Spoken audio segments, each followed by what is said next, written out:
Good morning. I am going to read from the book of Mark, chapter 4, and this is the accounting of when Jesus stills a storm.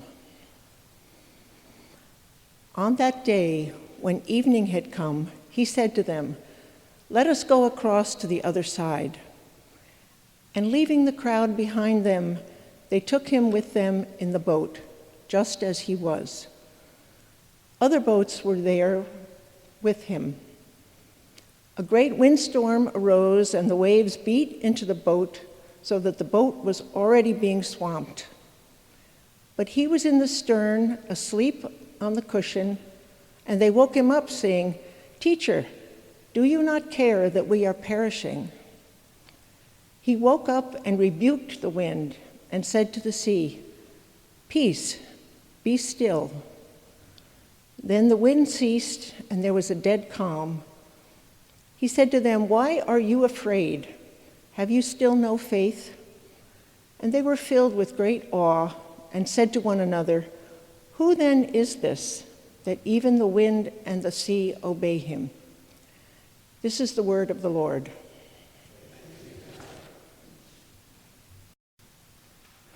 Our second reading is from the book of Genesis, chapter 50, verses 15 to 21. Listen for the word of God.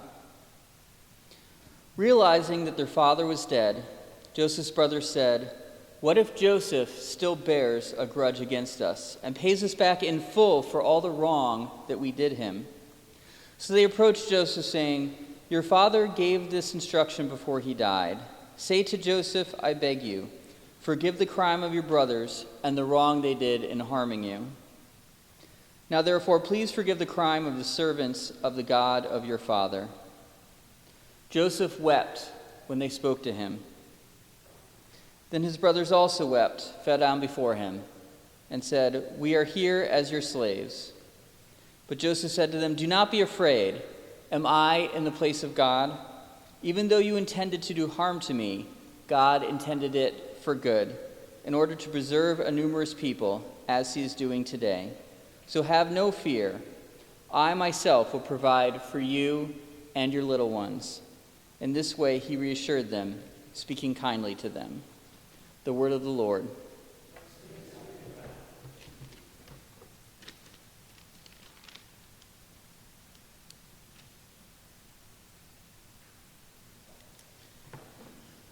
So, that passage is from the last story of Genesis. It's the last of the patriarch cycle. We have Joseph, and his brothers. And Joseph is the youngest, so he should be kind of at the bottom of the hierarchy, but he's also his father's favorite. And his father, Jacob, makes no secret about this. He gives him this beautiful coat, the coat of many colors. Usually if people know one thing about Joseph, that's the phrase that comes to mind. He makes it very clear that Joseph is his favorite. And obviously that does not make Joseph's brothers very happy. So quick summary, they're out keeping some sheep, and they throw Joseph in a pit. Seems like they didn't have too much thought about what happened after that, because then they have a little argument, like, I guess we got to kill him now. No, we can't kill our brother. Oh, hey, look, there's a caravan. Let's sell him into slavery instead. Joseph ends up in Egypt, working in this house of a man called Potiphar. Does really well, is really faithful, runs the house really well, gets put in charge of everything. Potiphar's wife takes an interest in Joseph. When he turns her down, she frames him and has him arrested. So now he's in prison. Two of the Pharaoh's servants are there, and Joseph has these dreams that he shares with these two people, that one will be executed and one will be forgiven by the Pharaoh. That comes to pass. A little while later, the Pharaoh's having these dreams, and one of the guy, I think it was the baker, says, "Wait a minute, there was a guy who could interpret dreams. Who was it? Oh, that guy in prison." Tells Pharaoh about it. Joseph is brought before the Pharaoh. Joseph interprets the Pharaoh's dream, which basically says that there's going to be 7 years of plenty coming and then 7 years of famine. And Pharaoh says, "That's amazing, you can interpret dreams?" And Joseph goes, "No, my God can." So Pharaoh says, well, what do we do? He says, well, you should collect extra during these years of plenty, and then you'll have enough for the famine. Pharaoh says, sounds good, you do it. So now Joseph is in charge of Egypt. Famine comes, and this is where he is reunited with his brothers. They have no food. They hear there's food in Egypt. His father sends them to go trade and get some food so that they don't starve to death. There's some back and forth, but eventually they realize this is Joseph. The brother that they sold into slavery is now basically in charge of everything, and they're at his mercy. And here's where we have our passage. They say, please don't hurt us. And in fact, when Joseph starts crying, they start crying too, and they say, we are now your slaves. We sold you into slavery, we will be your slaves. And Joseph says, no, it's all good. We're brothers. I'm going to take care of you. And then the key line for me is he says, you intended me harm, but God intended it for good. There's redemption and forgiveness. If this were some kind of movie, this would be where Joseph finally gets his comeuppance, his revenge. He's been suffering the whole movie, and now there's a turnaround, and the villains are punished. But there's no villains here. There's a bunch of flawed siblings, flawed family relationships, and that relationship is redeemed. You intended evil, but God intended good. That is a powerful line, a powerful thought. And I think it's also a potentially dangerous thought as well. God intended it for good. It was God's plan all along. God was in control the entire time. Everything that has happened according to God's wishes. It's okay that you threw me in a pit and sold me into slavery because that was part of God's plan. If we take this thought too far, it can make us passive. Everything happens for a reason. Everything's okay. Or just let Jesus take the wheel. Which is a nice idea, like a nice metaphor, but I don't think any of us practice that in actuality. You know, we don't get to an intersection and say, all right, I don't know where to go, let Jesus take the wheel. We quickly find that, Jesus intends a lot of cars to go off the road because that's what they keep doing when we let him take the wheel. Let go and let God is another one. Just back off, don't do anything. Let God handle things the way he wants. We no longer have to do anything. We can just sit back. Or you can take it even a little further, if you want to say, but we can use it to excuse our own actions. Joseph's brothers say, oh, no, it was totally okay. We should feel no guilt or remorse for doing that terrible thing to our brother because it was part of God's plan. We can just do whatever we want because if it's all part of God's plan, then whatever we do is part of God's plan. We can be selfish, we can be cruel, we can live for ourselves because it has to be part of God's plan if it happens. But everything else in the Bible tells us that the brothers' actions were wrong. Joseph himself isn't really blameless. He kind of lorded his coat over his brothers. He could have said, hey guys, I know Dad gave me this, but it was wrong. Let's sell this coat. Well, maybe we'll each get a coat of one color each, and then we can be like the brothers of many colors. But no, he wore that coat with pride. All these questions, we find ourselves bumping into this fundamental theological question of our own free will versus God's eminence. We know God has a plan, we know he's all-powerful, and yet we seem to have choices. How do we reconcile this? One idea I had thinking about this is this idea that we talk about how God redeems people, but maybe God can redeem actions too. Maybe it's not so much that they intended bad, but God intended those same actions for good. But maybe it's more along the flavor of you intended bad, but God was able to use those wrong actions for good. God was able to use your sin to still work his plan through your weakness, through your shortcomings.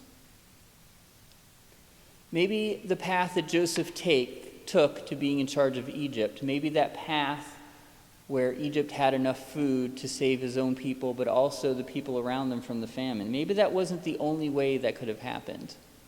Maybe Joseph's brothers could have chosen not to sell him into slavery, and God still would have figured out some way to save people from the famine.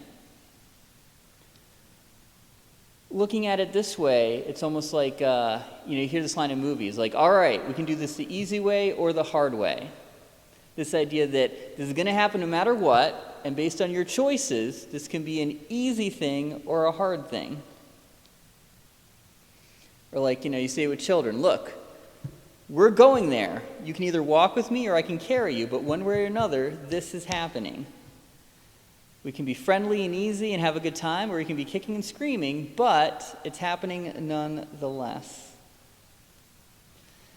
I think you can kind of see this in other places in the Old Testament. When the Israelites, after wandering 40 years in the desert, get to the boundary of the Promised Land, God's like, all right, there it is, go in. And they say, wait a minute, there's some people there, and they have cities and walls and weapons and armies. We don't want to go in.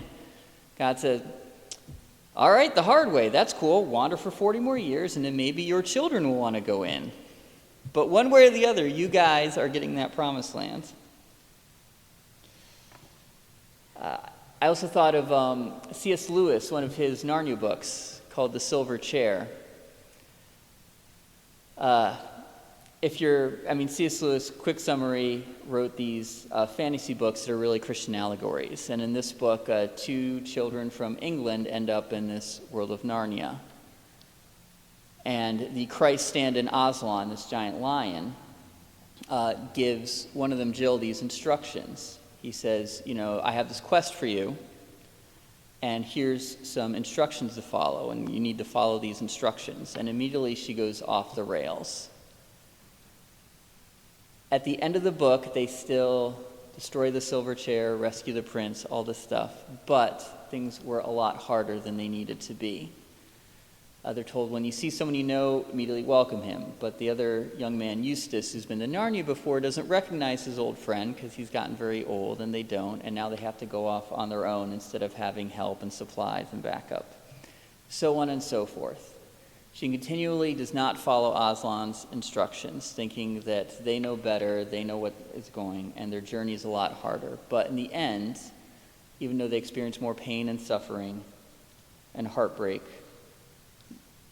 Aslan's will is completed. One more example, personal story. My very first summer as a counselor at a summer camp, my very first cabin was this group of middle school boys.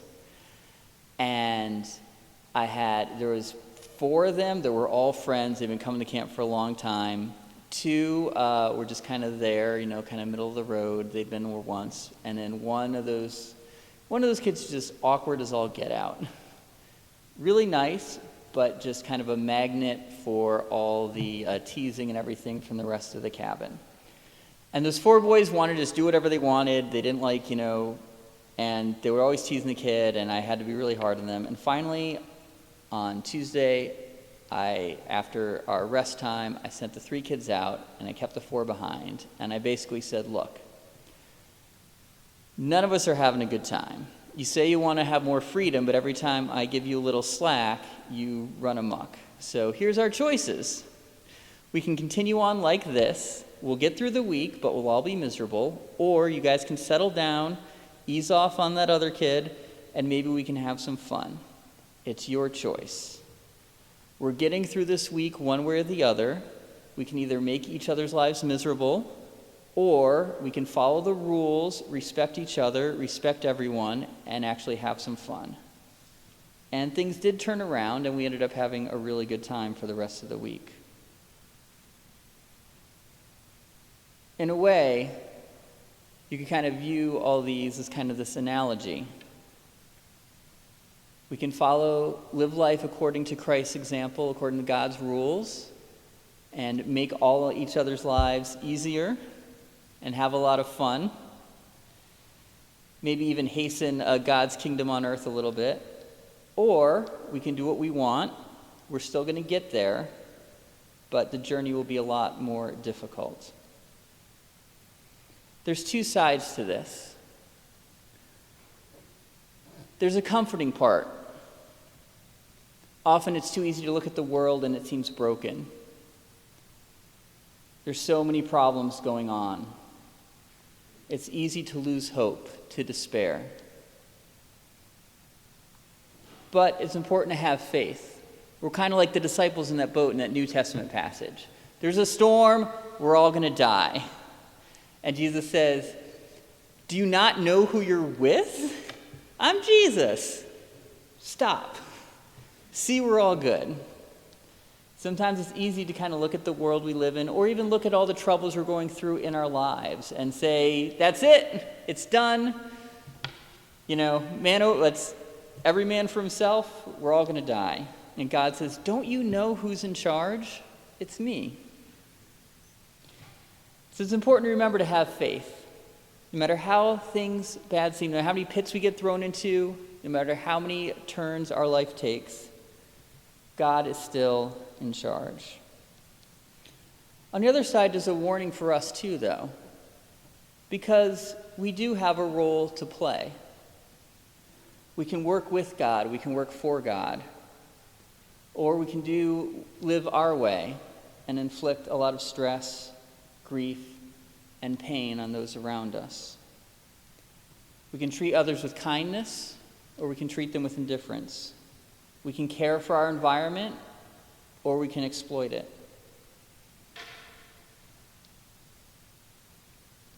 It's tough because God's easy way often seems harder. God's easy way to follow all these rules, to always look for others, to always care for others, often seems more difficult. But again, if we look at the story of Joseph, it was probably a little easier for the brothers in the short term to just get rid of their brother rather than try to care for him in his arrogance and deal with their father's favoritism. But in the long run, that just made things more difficult for everybody. Their father they actually told their father that their younger brother had died. They put him through a lot of grief. They felt a lot of guilt. Joseph was enslaved and imprisoned. So their short-term ease led to long-term pain. We know what's right. Follow God, follow Christ, and trust that in the end his will be done. Care for each other, for that is truly the easy way. Amen.